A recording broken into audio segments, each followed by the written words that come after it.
Olá, companheiros de aventura, tudo bem? Sejam bem-vindos a mais um Teorizando com Tsuki. Dessa vez com a review do bando do capítulo 858. Dessa vez eu acertei. Não sabe como funciona o review do bando, mas gostaria de participar? É muito simples. Aqui embaixo na descrição tem o link do grupo Teorizando com Tsuki. Toda semana, um pouco depois que sai o capítulo, 2 dias depois, eu crio o tópico da review do bando. Ou alguém cria pra mim quando deu uns rolos muito do louco. De qualquer forma, você deixa seu comentário lá, sua teoria, sua opinião sobre o capítulo, que eles podem aparecer aqui em vídeo, não é? Quem escolhe as perguntas geralmente são os meus chanceleres, e o chanceler que escolheu as perguntas esta semana foi o chanceler Landim. E as perguntas são as seguintes. Para abrir bem, a gente começa com o Alex Pacheco. E ele diz o seguinte: Olá, Tsuki. Olá. Apesar de não ter tido luta nesse capítulo, quero levantar uma questão. Aparentemente, desde o time skip, Sanji ficou para trás se comparado à evolução de Luffy e Zoro. Sei que muita gente detestaria isso, mas parece que o Sanji precisa de um upgrade que pode vir de duas formas. Ou ele despertaria poderes similares ou de seus irmãos, ou comendo uma Akuma no Mi. O que você acha disso, Tsuki? Olha, eu acredito que a gente tem essa ideia de que o Sanji está um pouco mais fraco, ou seja, não evoluiu tanto contra o Zoro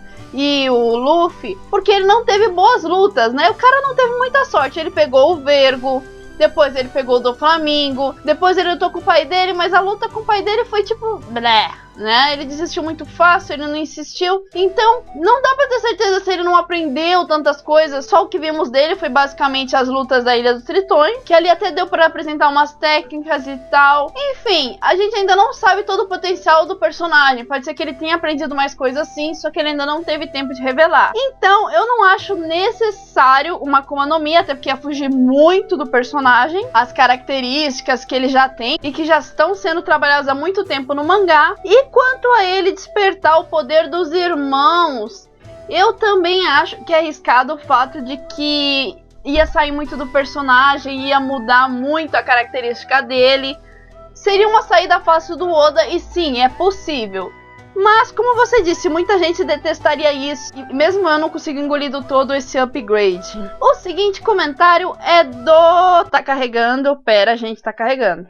Tá carregando. E o seguinte comentário é do Gustavo Camelo. Tsuki, você acha que se a Big Mom estivesse por um fio morrendo, comparado ao momento que o Barba Branca foi fuzilado pelo bando Barba Negra, caramba, e o Capone tentasse cortar a cabeça da Mama, você acha que o Luffy iria impedi-la de fazer tal ato? Ato de decepar a cabeça que pode não ser censurado pela Jump? Olha, aí depende. Se alguém, qualquer um que seja, se o Pecon, se a Chiffon, que eu duvido muito, a Puraline, ou qualquer um, que o Luffy tenha se dado bem, que seja filho da Big Mom ou tenha algum apreço por ela, pedir pro Luffy não deixar que isso aconteça, o Luffy vai impedir que ela perca a cabeça. Ele pode até ajudar a derrotar, tal, só não deixa que a mulher perca a cabeça. Contudo, se ninguém intervir, ninguém falar nada, não é do perfil do Luffy, ele próprio não faria isso.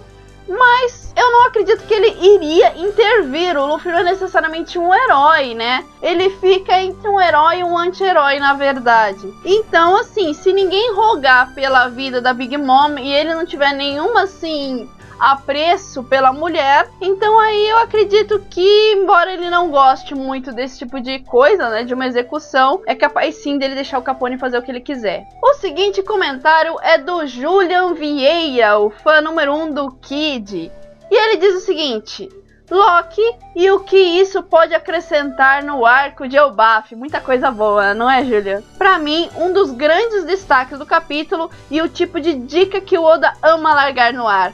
Vem aí muita mitologia nórdica misturada com fábulas de Suksuan.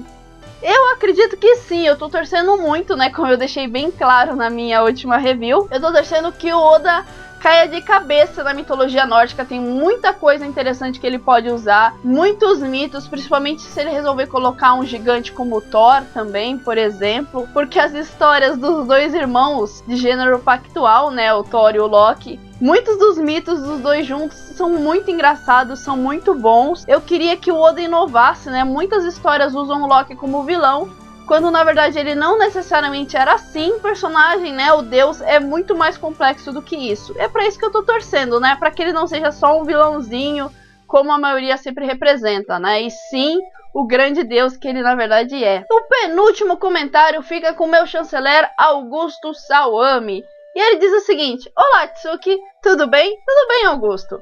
Você citou uma teoria na qual Purim poderia desmaiar a Asuga e, com isso, desfazer todas as modificações de memórias feitas, principalmente nos maridos e talvez até nos filhos da Big Mom. Baseado nisso, imaginei que, de algum modo, a explosão derivada da abertura do Tamatebaco possa ocasionar isso. Mas por que justamente a Tamatebaco? Simples, devido à famosa lenda que ele concede grande poder a quem conseguir abri-lo, e Purim faria isso para se garantir na traição contra a Mama. Continue com excelente trabalho e nos vemos no mar. Obrigada, Augusto. Então, essa teoria que o Augusto mencionou, na verdade, foi uma pergunta que eu mandei pro SBlues do Matheus. Eu nem lembro o nome, tá no 100 e pouco já os vídeos dele. Enfim, que eu citei essa teoria que eu encontrei por aí na internet e eu achei bem bacana. Embora fosse meio que uma cópia do que aconteceu com a Sugar, né? Todo esse negócio de rebelião, porque aquela que controlava tudo desmaiou. Nesse caso, o Oda podia dar uma aprofundada boa, dizendo que a memória deles tinha sido alterada e todos os anos de serventia veio por causa disso. Seria de uma profundidade maior do que foi com a Sugar, mas ainda seria meio parecido. E você misturar essa ideia juntamente com a lenda do Tamatebaco é bem interessante, né? Poderes misteriosos estavam naquela caixa, bem estilo caixa de Pandora. Contudo, Augusto, nessa sua teoria, se a Purim quisesse mesmo, como eu acredito que ela quer, trair a Big Mom, ela podia alterar a memória dessas pessoas, né, dos maridos, dos filhos, etc., né, a favor dela. Ao invés de acontecer sem querer, ela vai tentar pegar o Tamatebaco, desmaiar, e aí quando ela acordar, todo mundo tá um caos e a Big Mom tá caindo. Ela estaria favorável ainda para ela, né? Apesar de tudo que aconteceu, a mudança de planos. Então eu acho que essas teorias não casam muito bem. A teoria de que a Purim está contra a Mama e a teoria dela querer roubar o Tamatebaco. E o último comentário é de Silmara de Freire. Olá, capitã! Olá, Silmara! Eu estava pensando aqui. Será que a Purim pode ter um plano para acabar com a Mama? Aí, a gente acabou de falar isso com a Augusta, agora veio com a Silmara.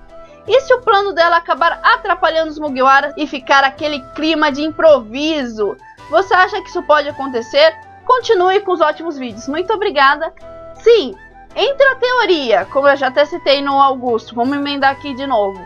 Entre a teoria da Purim estar alterando a memória das pessoas para ajudar a Mama e a Purim estar desenvolvendo uma forma de trair a própria mãe, eu prefiro a ideia da Purim traindo a própria mãe. Eu acredito realmente que a Purim, como ela deu-se a entender que ela estava se cansando da mãe dela, deu-se muito ênfase de que ela era uma excelente atriz, tá dando muita brecha que ela, na verdade, vai ser aquele plot twist em cima de plot twist e ela vai acabar dando uma facada nas costas da sua própria mãe. Embora a teoria da alteração de memórias e tudo mais, e a Big Mom ter feito o exército dela baseado em memórias falsas, e por isso que ela tem pessoas de diversas raças ao lado dela, embora essa teoria seja muito interessante, eu acredito que o plot twist da Purim ainda chama mais atenção para acontecer. Quem sabe o plano dela não era dominar todo o Holy Cake e as memórias já estão alteradas a seu favor de algum modo. Quem sabe? A gente tá entrando conspiração dentro de conspiração nesse negócio. Gente do céu, que doideira. Enfim, o vídeo fica por aqui. Eu espero que vocês tenham gostado. Não se esqueça de deixar o seu comentário aqui embaixo com a sua opinião. Entrar no grupo Teorizando com Tsuki para aparecer no próximo vídeo. Se você não viu, confira os links de vídeos que vão aparecer aqui em cima. Caso você esteja vendo pela televisão, os links que aparecerão aqui embaixo. Não se esqueça de conferir também o link dos meus parceiros, meus companheiros, meus líderes de frota, que se encontram aqui embaixo na descrição. Entre também no site Teorizando com Tsuki, no DeviantArt, no Facebook, o grupo e a página. Confere lá que é tudo muito bacana. E é isso, gente. Muito obrigada e nos vemos no mar.